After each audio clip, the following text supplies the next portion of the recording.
Mas tudo isso, irmão, gira em torno de uma preocupação da liderança dessa igreja, né? Da liderança dessa igreja. A liderança dessa igreja está extremamente preocupada. Eu não ando bem.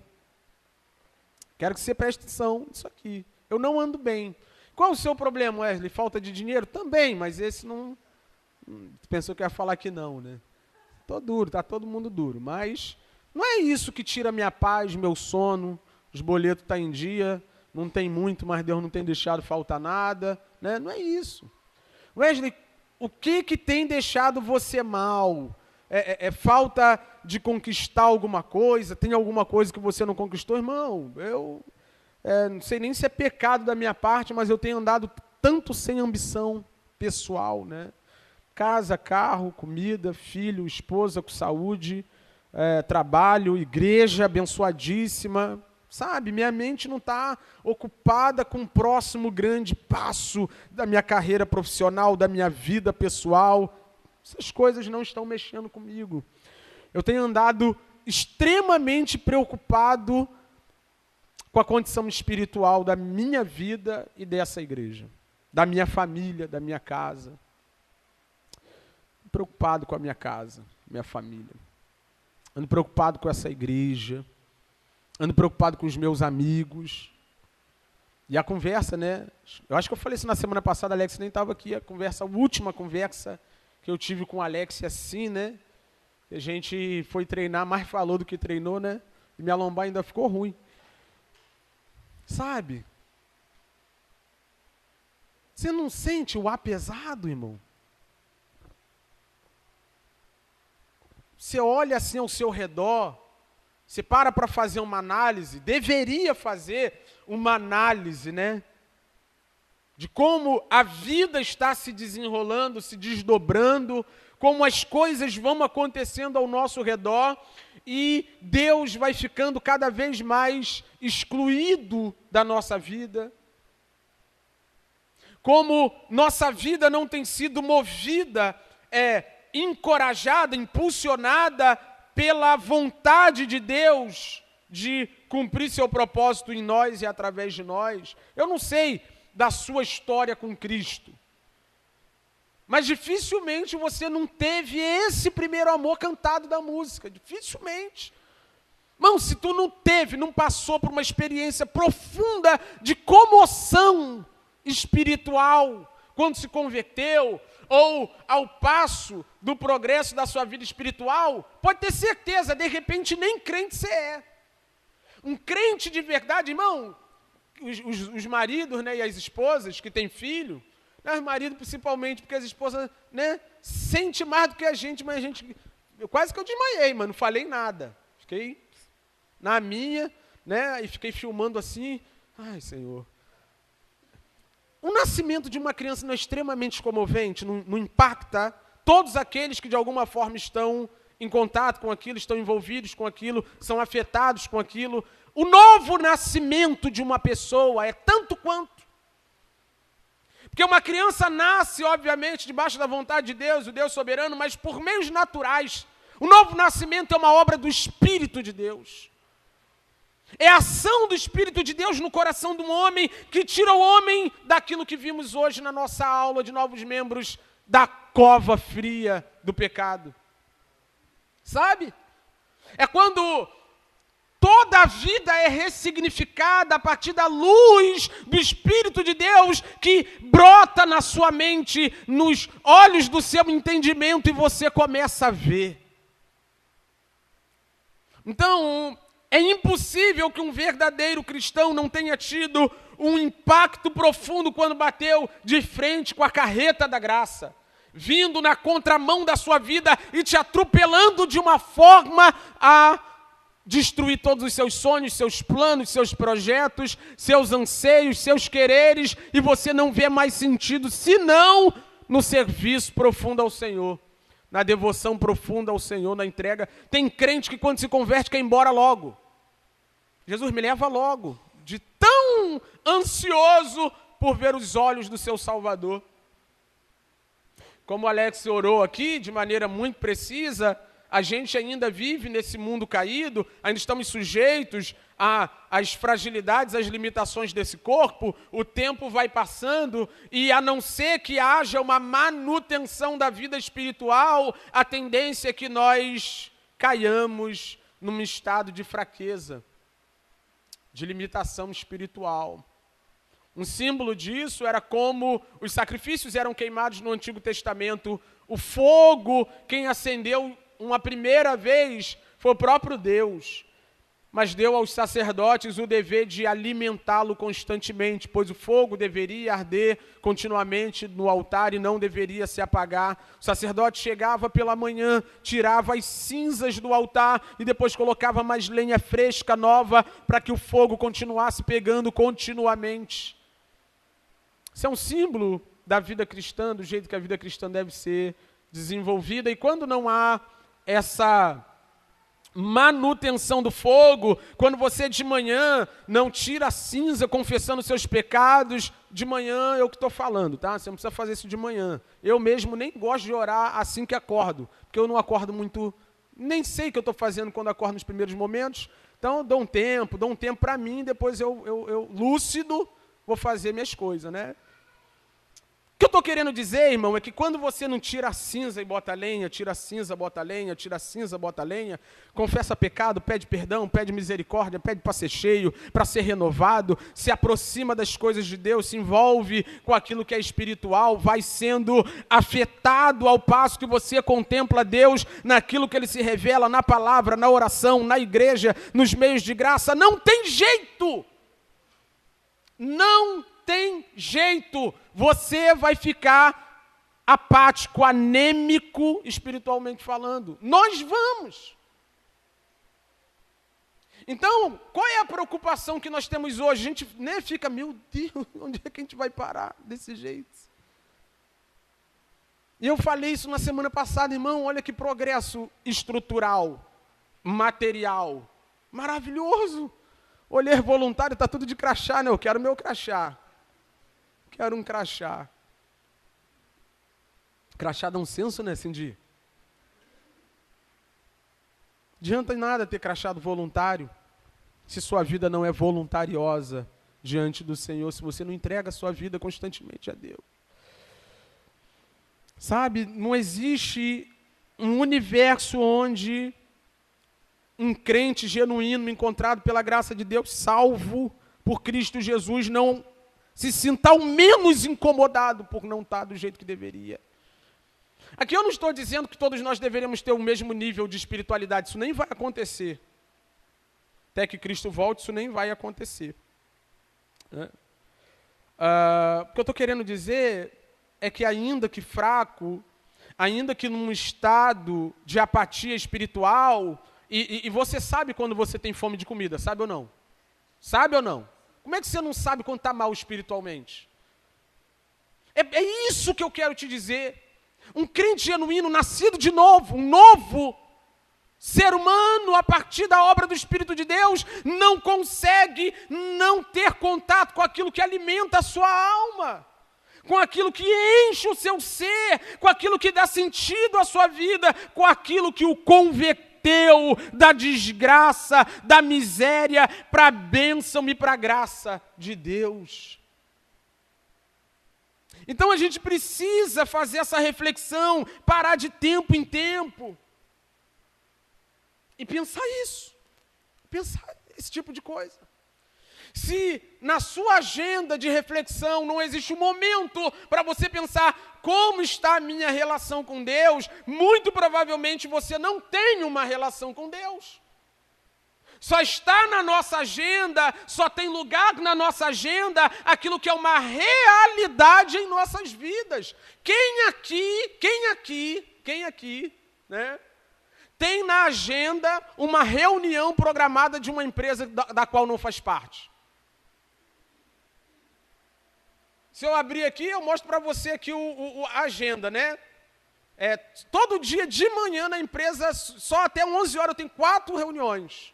Se eu for mandado embora amanhã, essas reuniões já não tem mais nada a ver comigo, porque eu não faço parte daquilo.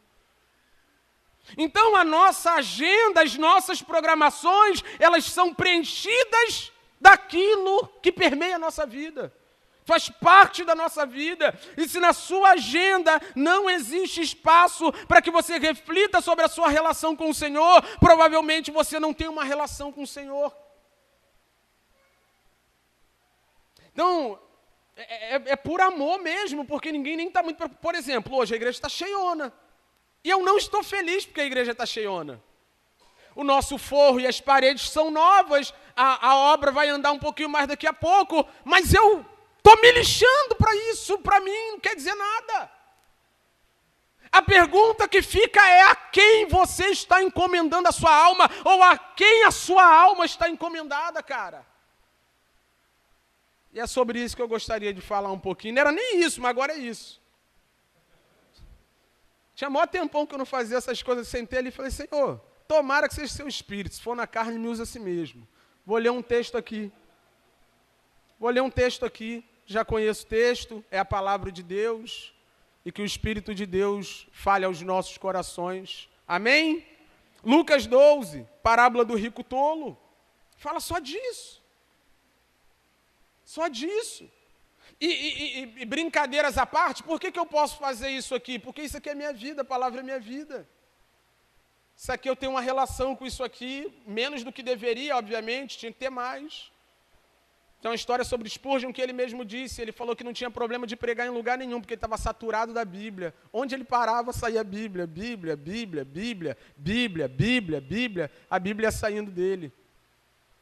Então, para alguém que tem essas coisas em mente, a gente abre o texto, lê o texto, fala o texto e aplica o texto, porque é o texto que importa e não o que eu quero comunicar a vocês de mim mesmo. E vamos ver se o que o texto diz não está em consonância, não está de acordo com aquilo que eu acabei de dizer a vocês.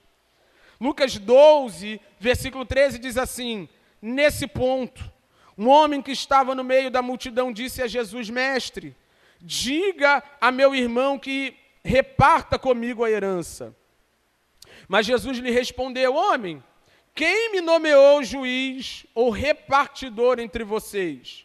Então lhes recomendou, tenham cuidado e não se deixem dominar por qualquer tipo de avareza, porque a vida de uma pessoa não consiste na abundância dos bens que ela tem. E Jesus lhes contou ainda uma parábola dizendo, o campo de um homem rico produziu com abundância. Então ele começou a pensar, e aqui que está o problema, né? Quando a gente começa a pensar, que farei, pois não tenho onde armazenar a minha colheita? Até que disse, já sei, destruirei os meus celeiros, construirei outros maiores, e aí armazenarei todo o meu produto e todos os meus bens. Então direi à minha alma, você tem em depósito muitos bens por muitos anos. Descanse, coma, beba e aproveite a vida. Mas Deus lhe disse, louco, esta noite lhe pedirão a sua alma e o que você tem preparado. Para quem será? Assim é o que ajunta tesouros para si mesmo, mas não é rico para com Deus. Senhor, tem misericórdia de nós, Pai. Tem misericórdia das nossas pobres e miseráveis vidas, que dependem exclusivamente de que o Senhor se compadeça de nós. Nós nos colocamos diante de Ti esta manhã, suplicando que o Seu Espírito fale por meio da palavra, que o Seu Espírito fale aos nossos corações, às nossas consciências. Que as nossas consciências sejam hoje tocadas pela ação do Seu Espírito. Não para que saiamos daqui, Senhor, com a sensação de que estamos confortáveis no lugar onde estamos, mas que nós precisamos, com urgência, nos colocar diante do Senhor, do jeito que o Senhor nos chamou para estar, em reverência profunda, em devoção profunda, em rendição plena. Ajuda-nos, Senhor. Pela Sua palavra, fala aos nossos corações e nos convença de que nós precisamos de Ti e somente de Ti. Que todas as outras coisas desta vida são secundárias. Nos abençoe segundo a Sua vontade, em nome de Jesus. Amém. Amém? Quem não conhece essa parábola, irmão? E eu não preciso nem fazer muita força para fazer aplicações a partir do texto, ele é autoexplicativo. Ele começa dizendo para nós que, enquanto Jesus já estava no seu ministério público, né, quando o versículo 13 diz isso, nesse ponto, está falando do ministério público de Jesus. Jesus já estava pregando o evangelho do reino, chamando os homens ao arrependimento, curando enfermos, comunicando que ele era o Messias de Deus. Ele já estava no calor do seu ministério. Nesse momento, diz o texto, que um homem que estava no meio da multidão disse a Jesus: mestre, diga ao meu irmão que reparta comigo a herança. Olha que coisa extraordinária, irmão. Um homem no meio da multidão traz para Jesus uma questão civil da família do cara. Questão extremamente comum para a família dele, mas extraordinária para o que estava proposto ali. Jesus pregando o evangelho do reino, comunicando salvação aos homens, dizendo aos homens: venham ao reino de Deus por meio do arrependimento. E aí o cara chega lá e atrapalha tudo com um papo que deveria ser resolvido em outra esfera.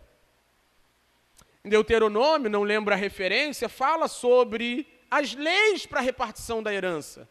Geralmente o mais velho ficava com uma porção maior, né, mais volumosa, e o restante era compartilhado entre os outros irmãos. Isso já estava previsto na lei.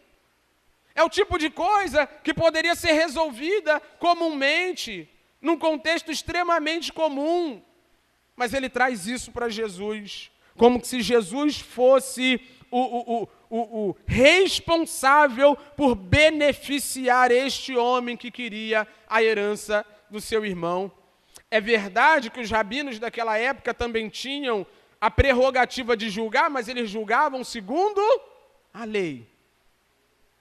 Sempre segundo o que estava escrito, uma vez que eles também faziam um papel de liderança civil para o povo judeu. Mas a proposta de Jesus não é lidar com essas questões, é pregar o evangelho do reino, comunicar aos homens que eles estão perdidos e precisam vir arrependidos fazer parte do reino de Deus. Jesus, como sempre, muito perspicaz, diz: quem me colocou? Quem foi que me nomeou juiz entre você e o seu irmão, entre vocês dois?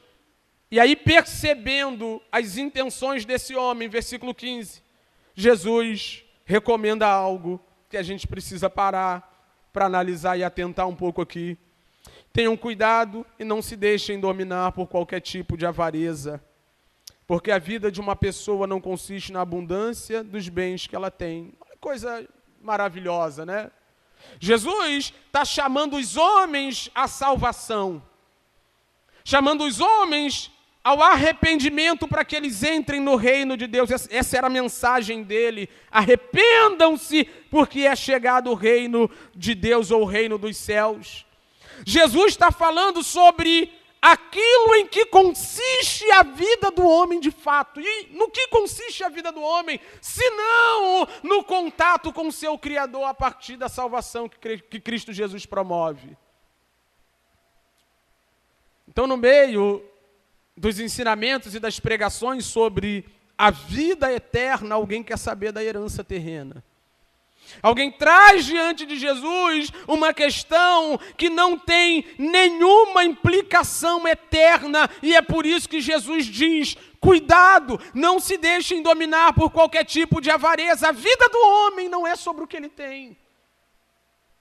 E, fazendo eco a essas palavras, eu preciso dizer novamente: nós precisamos ter cuidado com o que tem dominado a nossa vida, pois a nossa vida não consiste, a sua vida não consiste nas coisas que você tem ganhado, conquistado, alcançado, vivenciado, as experiências, né? Hoje a gente vive na geração da experiência. Hoje é sobre as experiências que eu tenho. A sua vida não consiste nisso, meu irmão, minha irmã, não é sobre isso. Não é o quanto você ganha, não é em que cargo você está, não é em que bairro você mora, não é sobre isso. Mas geralmente quando nós trazemos para a mesa os temas que nos validam diante dos outros e diante de nós mesmos, porque a gente quer se sentir bem, nós queremos sentido para a nossa própria vida e a gente pensa, minha vida tem sentido a partir de quê? E aí, por isso que eu disse, depois eu vou para o texto de novo, né? O problema é quando a gente pensa e a gente começa a pensar, e os nossos pensamentos são influenciados primeiro pelo nosso coração, que é caído, pecaminoso, corrupto, doente, como vimos hoje na aula de novos membros, mas ele não é só, os nossos pensamentos não são influenciados só pelo que vem de dentro, pelo coração, mas também pelo que vem de fora. O dia inteiro olhando Instagram e a vida dos outros. Aí fica ali olhando, consumindo aquilo tudo. E os pensamentos aqui, ó. Meu Deus, eu preciso, senão minha vida não tem sentido. Os pensamentos bombardeados, influenciados, moldados pelo coração caído, pelo coração corrupto, e também pelas coisas de fora, por aquilo que nós olhamos, apreciamos, e apreciar não é um problema, você pode apreciar, eu aprecio um monte de coisa. Apartamento no Leblon. Tem um cara que vende, né, lá na Zona Sul, lá, aparece para mim direto, não sei o que Deus está dizendo. Né? Algoritmo, né, meu Deus do céu. Aparece lá direto. Aí ele, né, aquela voz de locutor, Ipanema. Sabe, eu aprecio, eu gosto de relógio, fico vendo relógio. Casa, fico vendo casa, né? Carro. Tá eu e Fabrício trocando as figurinhas. Ele manda um de 1 milhão, manda um de 2 para ele. Carro, eu aprecio, mas minha vida não está fundamentada nessas coisas, não são essas coisas que fundamentam a vida de um crente. E eu não posso, a partir da minha apreciação apenas, me deixar levar a ponto dessas coisas dominarem a minha vida, pois a minha vida não consiste nisso. Estava há pouco tempo conversando com Orlando, né, o nosso amigo, evangelista de antigamente, veio aqui, e com o vizinho lá, falei isso há pouco tempo aqui, ficou um maior tempão ali, tive que explicar quase a Bíblia inteira para o vizinho. E aí ele começou a falar sobre o que ele concorda com Deus, o que ele discorda de Deus, ele começou a falar um monte de coisa. Ele, não, eu não aceito minha esposa doente. Meu Deus. E aí eu comecei a colocar alguns exemplos para ele, mostrando para ele que a esposa dele nasceu sem nada, que ele nasceu sem nada, veio ao mundo sem absolutamente nada. Eu queria que a gente pudesse dar uma olhada em como a Bíblia coloca isso. Põe para a gente 1 Timóteo 6, 7, para vocês entenderem onde eu fui com ele. 6, viu? Aqui, ó, de fato, grande fonte de lucro é a piedade. O que é a piedade? Aquela vida que Deus aprova, uma vida reta, devota diante do Senhor. É a piedade como contentamento. Isso aqui é fonte de lucro. Fonte de ganho é quando você vive uma vida piedosa diante do Senhor, uma vida reta, uma vida que Deus aprova e com contentamento, nem sempre com dinheiro. Uma vida piedosa, uma vida reta, uma vida justa, com contentamento, nem sempre com casa própria. Uma vida piedosa, uma vida reta, uma vida justa, com contentamento, nem sempre andando de carro. Com contentamento, aí sim há uma grande fonte de lucro e de ganho na nossa vida. Mas ele continua. Por que, Wesley? Porque nada trouxemos para o mundo e nem coisa alguma podemos levar dele. E foi aqui que eu expliquei para ele, cara, a nossa vida não está fundamentada, não consiste nas coisas que temos. Não tinha nada. Veio para cá sem nada. Recebeu a vida graciosamente, um dom de Deus. Tem a oportunidade de ouvir o Evangelho, de ser chamado para a salvação. E vive em função das coisas e das heranças desta terra. Eu gostaria, meu irmão, minha irmã, que você guardasse isso no seu coração. Se sua vida consiste nas coisas que você pode conquistar aqui e agora, sua vida é muito pobre. Se sua vida consiste no aqui e agora, a sua vida é muito, muito, mas muito miserável.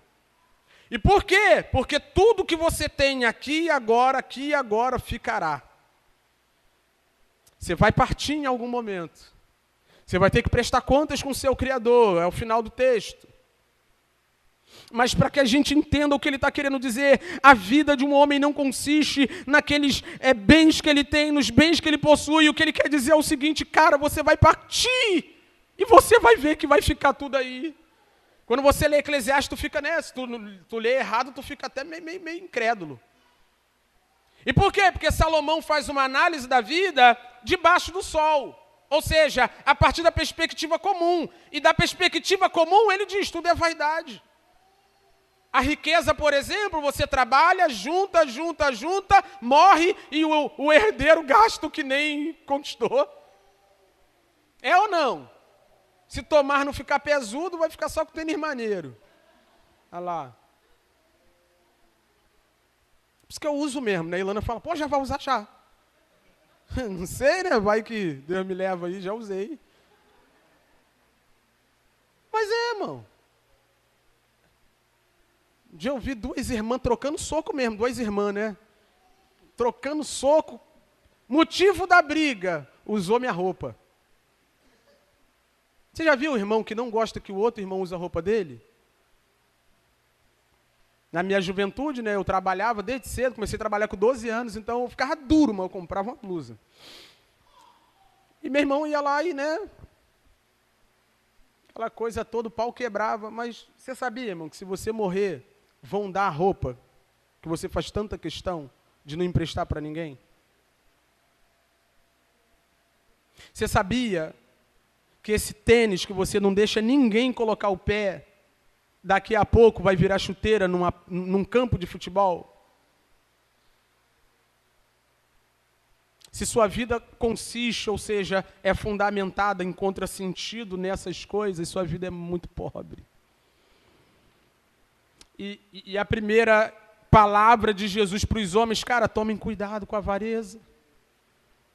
Tomem cuidado para não serem dominados pelo desejo desenfreado de acumular coisas nessa terra, porque a vida de vocês não consiste nisso. A vida vai passar, tudo isso vai passar e essas coisas vão ficar para trás. Perceba! Olha o que o texto está dizendo para nós. Esses dois irmãos estão brigando por uma herança. Herança pressupõe que alguém já partiu. É ou não? Então eles estão brigando por aquilo que era de alguém que não está mais lá. Hoje eles são herdeiros, mas no futuro vão deixar isso para alguém. Eclesiastes também diz que a vida é assim, geração vai, geração vem. O sol nasce de um lado, nasce de lá, se põe de cá. Os rios vão fluindo para o mar e todo dia flui, o mar nunca se enche, a vida é cíclica. Você está aqui, amanhã não vai estar, outra pessoa vai usar o que é teu, vai ficar com as suas coisas, e se você viver em função disso, você cai no laço da vaidade, onde tudo é vaidade, nada traz sentido para a vida. Guarda isso no seu coração, sua vida não está fundamentada e não pode estar fundamentada nas coisas do aqui e agora. Não pode. Então Jesus nos contou uma parábola, dizendo: o campo de um homem rico produziu com abundância, isso aqui é Deus. Ninguém aqui está proibido de ficar rico. Na verdade, eu profetizo. Tem um monte de testemunho aqui na igreja, tá? Tem uma oração em que a gente fez, saiu um monte de porra de emprego, aumento, promoção. Em nome de Jesus, Senhor, manda mais. Irmão, olha o que o texto diz, está lá. Põe para a gente acompanhar. Jesus lhe contou uma parábola dizendo: o campo de um homem rico produziu com abundância. Quem produziu? O campo. É ou não? E quem é que faz a chuva cair, a semente germinar e um campo dar em abundância o seu fruto? Quem é que faz isso? Irmão, tu pode ficar bilionário de hoje para amanhã, se Deus quiser. O seu campo pode produzir com abundância. Isso não é o problema. Então que você fique rico, que seu negócio prospere, que você seja promovido, que uma empresa top te chame. Irmão, fique rico, que Deus faça todo mundo próspero e rico nessa igreja. Amém. O problema é Quando Deus faz isso? Quando Deus nos dá oportunidades, quando Deus abre portas para nós, quando o próprio Deus vai nos abençoando segundo as coisas dessa vida, sabe? Te dá um negócio aqui, um outro ali, aí tu fala, meu Deus, nem esperava. Não esperava, mas tem alguém no controle da história, abençoando a vida daqueles que Ele quer abençoar de acordo com sua vontade. O campo em abundância é a prova de que tem um Deus soberano que dá a quem quer, a vontade de Deus. O campo produziu. Mas o problema é que depois que o campo produz, diz o texto, o cara começou a pensar. E aí, novamente, eu volto para a ideia do pensamento. Irmão, os seus pensamentos vão ser afetados pelo seu coração caído e por aquilo que você consome. E é por isso que é importante que estejamos com o rosto constantemente diante da Escritura. Porque ao passo que nós olhamos a Escritura e não o feed, a gente entende que a Escritura está em desacordo com o feed do Instagram. A gente vai rolando e vê, meu Deus, cheio de gente abençoada, prosperando, aquela coisa toda, né? Tem um cara, acho que é 2 meninos, né? Que estão ensinando tráfego pago, né? Só que eles são, né? Não é o Vitor, não. Ensinando tráfego pago. Só que eles acharam um caminho que eu acho muito do covarde. Eles começam dando a parte do Senhor. Nunca apareceu para vocês, não, esses caras, não? Parte do Senhor, crente, tudo bem? Aí tu já fica, ih, meu Deus, é de Deus, né? E aí quando tu vai ver o que ele vai falar depois dali, ele vai falar sobre um meio de ganhar dinheiro fácil, não precisar trabalhar em nenhum outro lugar, porque Deus chamou crente para ganhar dinheiro também, viajar por todos os lugares, comprar a casa que quiser, o carro que quiser, e crente não tem que ter medo de dinheiro. Meias verdades. Meias verdades. É verdade que crente pode ganhar dinheiro? É verdade que se crente tiver dinheiro para viajar para onde ele quiser, comprar a casa que ele quiser, o carro que ele quiser, ele pode comprar? Mas que negócio é esse de Deus vai te dar agora, a partir de hoje, um emprego que vai te dar liberdade financeira e você nunca mais vai sofrer no CLT? Como assim? Como assim? Então o problema é quando a gente vê essas coisas todas, a gente começa a pensar, na nossa cabeça começa a projetar, não. Então vou largar meu emprego, vou virar rival do Vitor e vou começar no tráfego pago. E aí você começa no tráfego pago. E aí daqui a pouco você vai ver que tem que estudar pra caramba, né, Vitor? Fazer um monte de curso, né, Vitor? Tem que gastar um tempão ralando ali, com paciência, né, Vitor? E aí todo aquele esforço que o cara disse que você não teria que fazer, começa a pesar sobre você e você começa a repensar, caraca, o que eu fiz? Pedi demissão, estava com fundo de garantia maneirinho lá, deixei minha rescisão para trás e já entra a depressão, já bate aquela sensação de, pô, fiz besteira com a minha vida.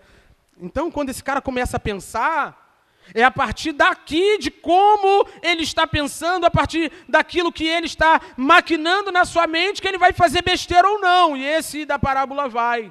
Começou a pensar, que farei, pois não tenho onde armazenar a minha colheita. Cara, se você não tem onde colocar aquilo que Deus te deu a mais do que você gostaria, é porque Deus tem um propósito para isso.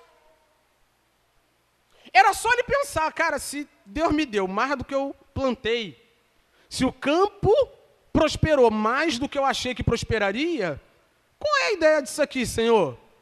Você está querendo que eu abençoe alguém? Você está querendo que eu invista isso no seu reino? Você está querendo que eu assista o pobre, o órfão, a viúva?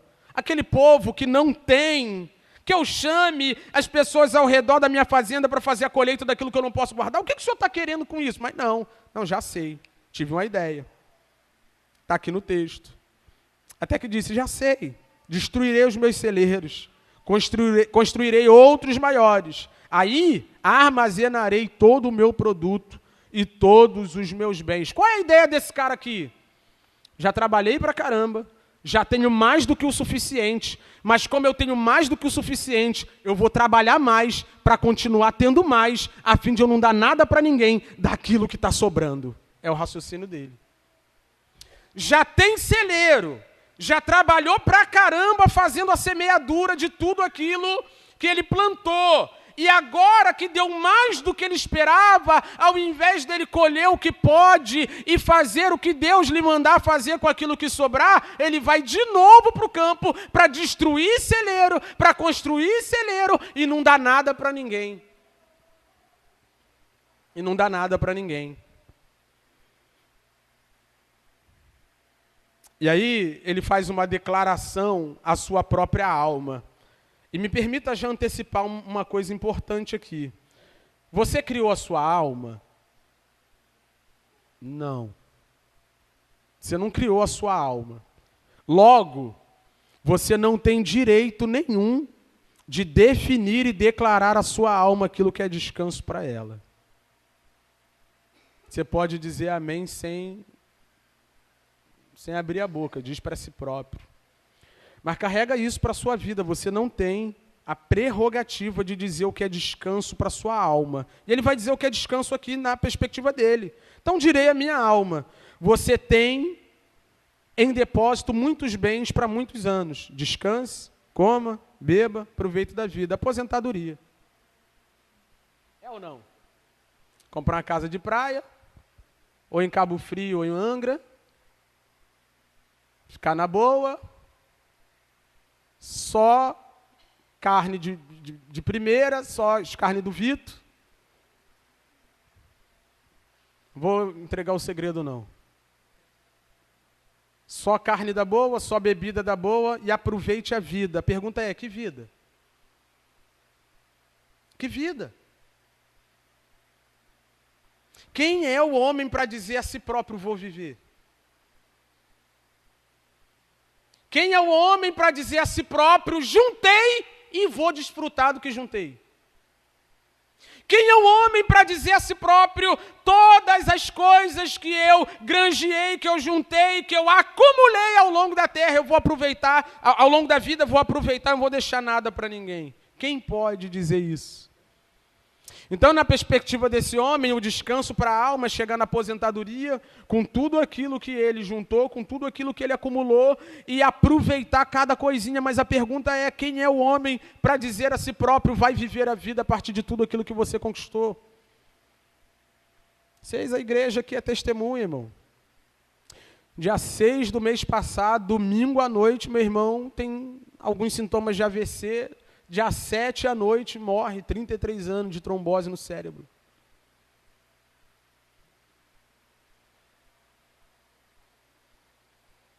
E eu conto a história do meu irmão para vocês. Sabe qual era o sonho do meu irmão?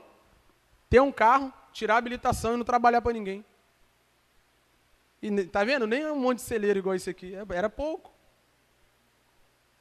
Na semana, 15 dias antes do meu irmão partir, tirou a habilitação. Está comigo até hoje a habilitação dele. Semana anterior, ele comprou o meu carrinho, né, o antigo, antes desse. Semana anterior, quitou todos os documentos do carro. Ilana que te puxou tudo para ele, foi lá, pagou tudo. Um mês antes de morrer, passou uma reformulação na empresa dele, mandaram ele embora, mas ele só estava com medo de pedir, porque ele ganhava mais aqui fora do que lá dentro. Aí ele falou para mim, pô, agora... Uma semana, irmão, uma semana. Depois que ele foi desligado da empresa, já tinha 3 trabalhando para ele. 3 trabalhando para ele. Pegou 2 contratos com 2 escolas. Tinha um contrato ali no centro de Campo Grande, num prédio inteiro. Trabalhava com refrigeração. Aí ele, poxa, o negócio está acontecendo. Um mês depois que ele foi desligado da empresa dele, ele partiu. O carro está lá, tem que vender o carro. As ferramentas estão lá. Passou a vida inteira juntando dinheirinho para comprar toda a ferramenta possível. Tinha uns 15 mil de ferramenta lá. Tudo lá, ninguém usa as ferramentas dele. Tem que até pegar a máquina de furar, porque o homem tem que ter máquina de furar. Vou ficar para mim. Está lá.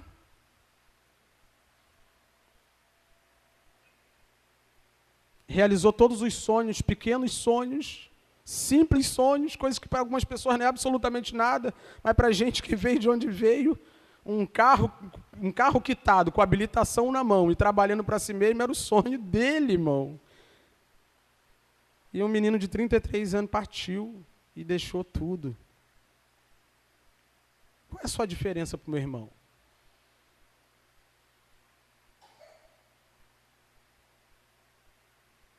Qual é a sua diferença para as outras pessoas que estão partindo agora, enquanto nós estamos aqui? Então, essa é a pedra da realidade que esmaga todo o plano de construir celeiros, ajuntar bens, comer, beber e descansar para o resto da vida. Aqui o rolo compressor da verdade destrói todos os nossos planos e nos coloca no lugar de onde nós nunca deveríamos ter saído, unicamente dependentes daquele que é o verdadeiro dono da vida. Então direi à minha alma, quem é você para dizer alguma coisa à sua alma? Se sua alma não veio de você mesmo, pelo contrário, uma dádiva de Deus, a vida é um dom de Deus. Quem é o homem para dizer a si próprio, farei assim e desta forma, garantindo que estará vivo para executar os seus planos? E o problema da frieza espiritual dos nossos dias é esse: nós estamos vivendo uma vida para o aqui e agora. O problema da nossa frieza espiritual é que nós estamos tão preocupados com as coisas do aqui e agora, que nós não estamos juntando tesouro no céu, nós não estamos semeando para a eternidade. E eu sei que você é ocupado, porque eu também sou ocupado, mas a verdade é que da confissão de um próprio ocupado, eu quero que você concorde comigo. Para Deus nós só somos ocupados porque nós queremos. A gente tem tempo para tudo. Lembra da agenda? A nossa agenda é preenchida a partir daquelas coisas com as quais nós temos uma relação.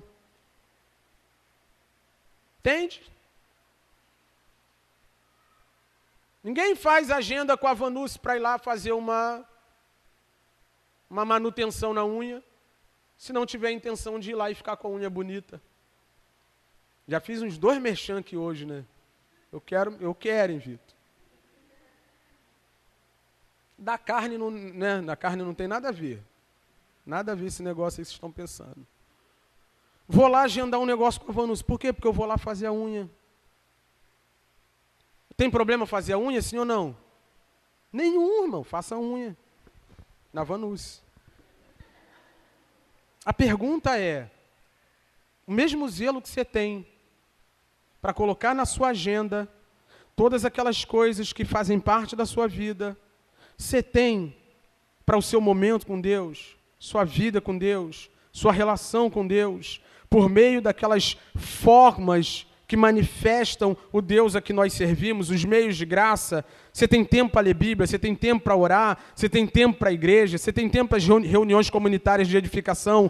A sua vida gira em torno dessas coisas? Não. Não, nossa vida não gira em torno dessas coisas.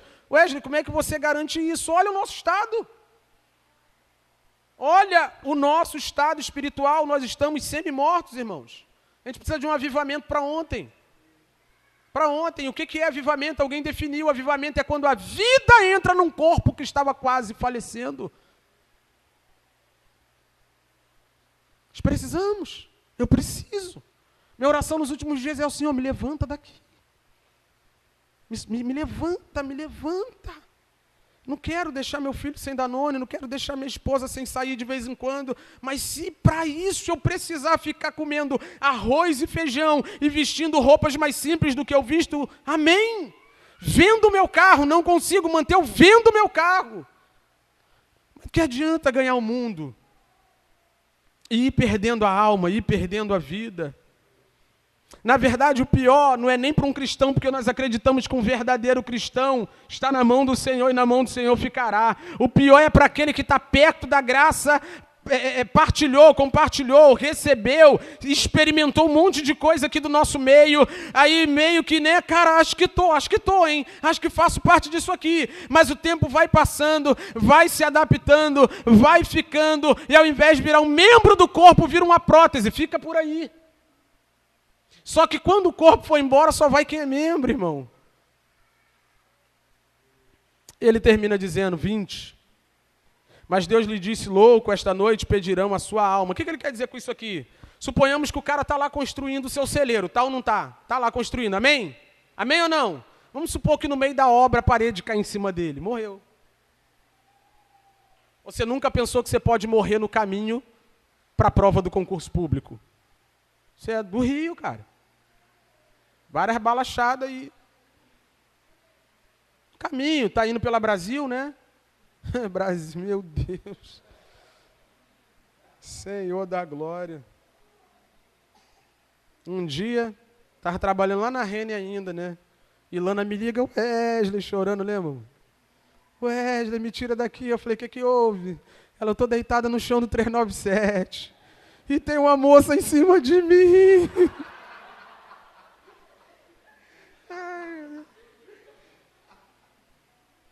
Pau quebrando, tiro para tudo que é lado, uma confusão que você já conhece de RJTV. Eu aqui em Santa Cruz, ela lá na Brasil. E se Deus não guarda, irmão? Se Deus não cuida, se Deus não protege, se Deus não... Então é esse cara que constrói celeiro e nem considera que a parede do celeiro, enquanto está sendo construída, pode cair na cabeça dele. Então, enquanto nós estamos construindo essa vida, a morte se avizinha, caminha ao nosso lado e a gente nem percebe. Mas a fala de Jesus é provocativa nesse sentido. Cara, quem disse que você passa dessa noite? Quem disse que você passa desta noite? Quem garantiu para você que a partir desta noite você continua vivendo? Assim é o que ajunta tesouros para si mesmo, mas não é rico para com Deus. A gente terminar, encerrar, irmão, onde você está depositando a sua vida, irmão? Onde você está depositando o seu tempo, suas horas preciosas, seus minutos preciosos? Né? Eu estou lutando contra o celular, né? Aí eu abro um negócio para ler, aí o celular fica aqui do lado, né? Aí eu li um pouquinho, e depois eu pego o celular de novo. Irmão, eu não sei se eu estou ficando maluco, não sei, mas eu falo comigo mesmo, eu me repreendo, eu me corrijo, eu falo, cara, caiu de novo, pegou de novo, presta atenção, se envolve de verdade com o que você está fazendo. Não sei, irmãos, não sei mesmo quais são os meios que nós vamos usar, quais são os métodos, mas a despeito de todos os métodos é o que o Alex orou aqui. Se Deus não soprar o seu espírito, nós continuaremos assim. E qual é o nosso dever no meio disso tudo? Pedir. Pedir. O profeta Ezequiel, no Vale dos Ossos Secos, ele está diante de uma situação que ele constata. Aqui, só o Senhor sabe se vive ou se não vive. Um vale de ossos secos, sequíssimos, era a casa de Israel. E Deus dá uma ordem para ele. Profetiza, Ezequiel. Deus falou alguma coisa aqui para a gente profetizar, sim ou não? Não falou nada, ninguém aqui nem ouviu a voz de Deus, né? Mas deixou escrito um monte de coisa que nos encoraja nesses momentos de fraqueza espiritual, suplicarmos ao Senhor, orarmos ao Senhor. Ele mesmo disse, quando Salomão foi dedicar o templo ao Senhor, que se o povo que se chama pelo nome dele se humilhar, orar, se converter dos seus maus caminhos, ele mesmo ouviria dos altos céus, viria sobre nós e sararia a nossa terra. Já é o suficiente. Então eu queria que você se colocasse de pé para a gente orar. E do fundo do meu coração, se para você tudo que foi dito aqui essa manhã não faz sentido nenhum, cara, você provavelmente precisa se converter de verdade. É isso. É muito possível que um genuíno, um verdadeiro cristão fique mal a ponto de dormir. Mas até quem dorme responde estímulos. Falando sobre a necessidade de uma vida santa aos Efésios, Paulo dá um brado, desperta tu que dorme. Levanta-te dentre os mortos, ou seja, tu está igual aos mortos, dormindo entre os mortos, mas você ainda está vivo, você só está dormindo. Desperta, sai desse meio. Eu quero orar com você. Mas eu quero te dar liberdade para orar. Eu quero te ensinar como pastor dessa igreja que você tem responsabilidade com a sua vida espiritual. Que não tem um pastor, não tem um profeta, não tem um guru, não tem um pregador, não tem ninguém que possa fazer a oração que você precisa fazer. Não tem ninguém que possa fazer o momento devocional e a leitura que você precisa fazer. E o Alex orou bem aqui, nós precisamos de avivamentos pessoais para que haja avivamento coletivo. Por que você acha que sua casa está desse jeito, cara? Por que você acha que sua família está assim? Ah, pastor, minha família está assim, está assado, como se eu tivesse uma receita mágica para resolver os problemas das famílias. Tu é crente, cara. O fato de ser crente coloca você num campo de batalha onde o diabo quer acabar com a sua vida e ele usa os meios mais ardilosos para isso. Ele usa sua esposa, ele usa seu filho, ele usa seu marido, ele usa seu patrão, ele usa seu colega de trabalho, ele usa os irmãos da igreja, ele usa os desligados, ele usa até os ligados. Até os ligados o diabo de vez em quando pega. Lembra de Pedro? Não? Jesus perguntou: quem os homens acham que eu sou? Pedro falou: que é o Cristo. Ligadão. Filho do Deus vivo. Pedro, o bichão mesmo, ele é crente mesmo. Não foi carne nem sangue que te revelou, mas meu Pai está no céu. No versículo seguinte, Pedro: Jesus, não precisa passar pela cruz, não. Você não precisa passar por isso. Para trás de mim, diabo. Para trás de mim. Estava ligado agora, já desligou. Até ligado, o diabo pega. E Deus está nos chamando para quem? Deus está nos chamando para concentrarmos os nossos esforços naquilo que realmente vale. Vocês estão juntando, são ricos na terra, juntando muitos bens, mas são pobres para com Deus. Irmão, sua vida com Deus vale esse dinheiro que estava rico, pobre, miserável, mendigando. Pode fechar os seus olhos? Enquanto eu vou falando, você vai orando. Pensa, irmão, reflete sobre isso. Está terrível. Vivemos dias sombrios. O mal vai nos cercando, vai nos avizinhando. E não tem conta bancária que impede o inimigo de destruir uma família. Não tem conta bancária que impede um marido crente que dá uma loucura nele, entra na casa e vai logo fazer uma besteira para casa. Irmão, nós estamos no campo de batalha. Nós estamos no meio de uma guerra. E Paulo disse que nossas armas não são carnais, mas espirituais e poderosas em Deus.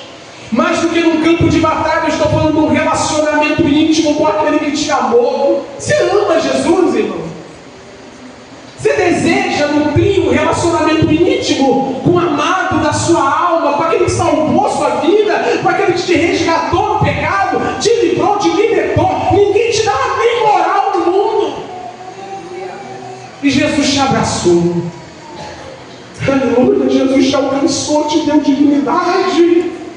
Ele não só salvou sua alma, mas ele consertou suas veredas, consertou seu caminho, tirou você da porta do boteco, tirou você da boca de fumo, tirou você da prostituição. Ninguém te valorizava, ninguém dava nada por você, abriu uma porta boa, te deu condições de estudar, te deu condições de crescer na vida, de desenvolver. Como pegar todas as bênçãos e abandonar o abençoador?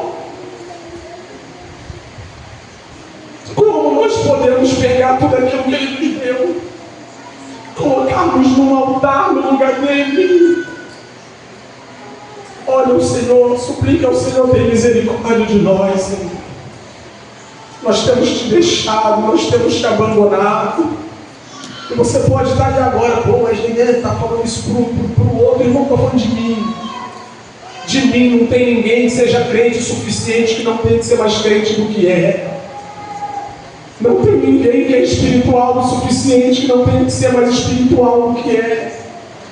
Não tem ninguém que não precise buscar mais. Não tem ninguém que não precise orar mais. Não tem ninguém que não precise ler um pouco mais. Não tem ninguém que não precise se envolver um pouco mais com Deus. Não tem ninguém que não precise crescer na graça e no conhecimento do nosso Senhor Jesus Cristo. Não tem ninguém que não precise olhar nos olhos de Jesus e se apaixonar de novo, desejar de novo, querer de novo. E que esta hora o Espírito de Deus caia sobre as nossas vidas, acendendo o nosso coração, iluminando a nossa mente, abrindo os nossos olhos, chacoalhando a nossa alma.